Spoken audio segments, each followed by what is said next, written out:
So where do I start in terms of improving my mental health and well-being? What first step do I take? There's lots of information out there now when it comes to improving our well-being and mental health, but with this information it can be hard to know what step is the first step I need to take. Do I start yoga? Do I meditate? Do I start exercising? So we're going to start to answer that question today. Hi, I'm Kirsty and I'm a cognitive behaviour therapist, and I've been working in the mental health field for over 10 years, and my aim is to bring knowledge to everyone in terms of cognitive behaviour therapy and psychology more generally, with the aim of improving our mental health and well-being.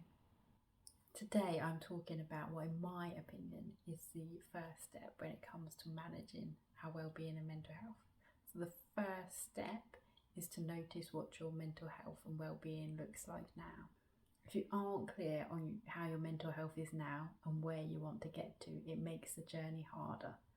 So for example, if we think about journeys and want to get to Edinburgh, if I'm in London, that journey looks very different to if I'm in Cardiff.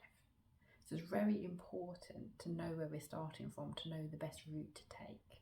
There are lots of different routes to get to our destination, but it really helps to know where we're starting from. Lots of us focus on the end goal without thinking about where we are now. So I just want you to imagine two people. So they both have the same goals in terms of wanting to exercise frequently, twice a week, and also to have a more positive relationship with themselves. But their present looks quite different. So one of them is struggling to get out of bed in the morning and the other worries a lot. So it's constantly focused on the future and what if worries. So their starting point looks very different, and where they are now looks really different. So the steps needed to take to get them to the goal are going to look very different.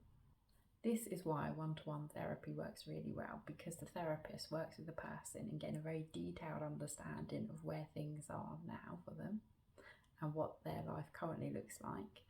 They get an understanding of where they want to go to and where that person sees themselves, what goals they want to achieve, and then they develop a detailed plan on how to get them, support the person in doing that. It's also why that sometimes what worked for our friends might not work for us. So now we know that it's important to take a look at what our well-being looks like currently. Let's look at definitions of what well-being is to help us to think about what our well-being looks like now.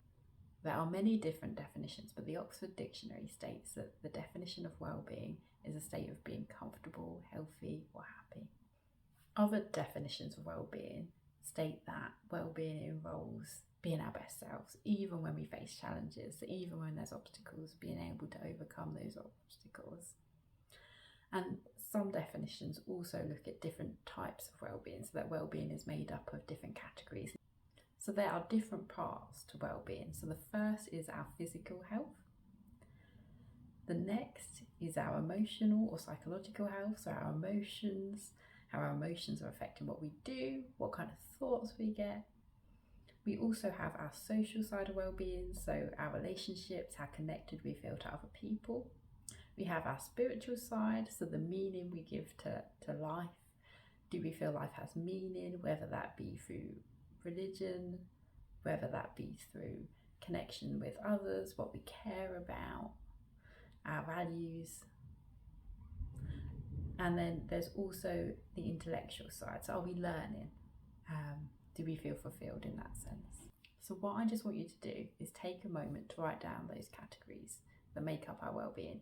So the physical health side of things, our emotional health, our social side of things, the spiritual side and the intellectual side, and just take a moment and pause this video if you need to think about where you are in each of those categories. Maybe just put a couple of bullet points down. And now what I want you to do is think about one of those categories and one thing you can do to get to your goal, and just one thing. And then one thing that can be easily done in this week. The smaller the better, I'd say. And we will come to that in a later video as to why kind of the smaller changes are better. But just one thing that you can do. If you like this video, please like and subscribe. It really helps me. And then there will be more content on why smaller changes are often better.